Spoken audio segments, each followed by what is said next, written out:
చల్లదప్పడంకి ఒక కుండ పెట్టిన ఆయిల్ వేసిన ఆవాలు జీలకర్ర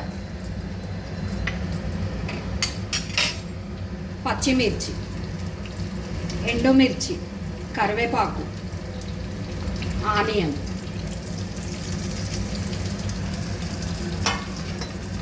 కొంచెం గోలాలి.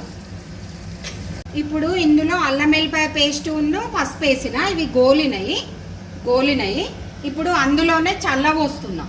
మనము మజ్జిగలాగా చేసి పెట్టుకోవాలి. చల్ల కొంచెం పల్చగా చేసి పెట్టుకుంటే సరిపోతుంది. నిన్నటిది అయితే బాగుంటుంది చల్లచారుకి, ఒక రోజు ముందుదైతే బాగుంటుంది చల్లదప్పడంకి. చల్లదప్పడం ఇది. అందులో కొంచెం దొడ్డుప్పు వేస్తున్నాం. ఇప్పుడు ఇది కొంచెం మరగాలి. ఇప్పుడు ఇది మరుగుతున్నది. అందులో శనగపిండి నేను వాటర్ కలిపి పెట్టుకున్నా ముందే, అది ఇప్పుడు ఇందులో పోసుకోవాలి. కొంచెమే, 1 టేబుల్ స్పూన్ శనగపిండి వాటర్ కలిపి పెట్టుకున్నా. ఇప్పుడు ఇది ఇందులో వేసి కలుపుకోవాలి. ఒక పొంగు రానివ్వాలి. ఇది ఒకటే పొంగు.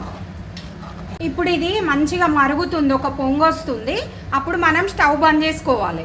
ఇప్పుడు ఇది రెడీ అయిపోయింది చల్లదప్పడము. లైక్ చేయండి, షేర్ చేయండి.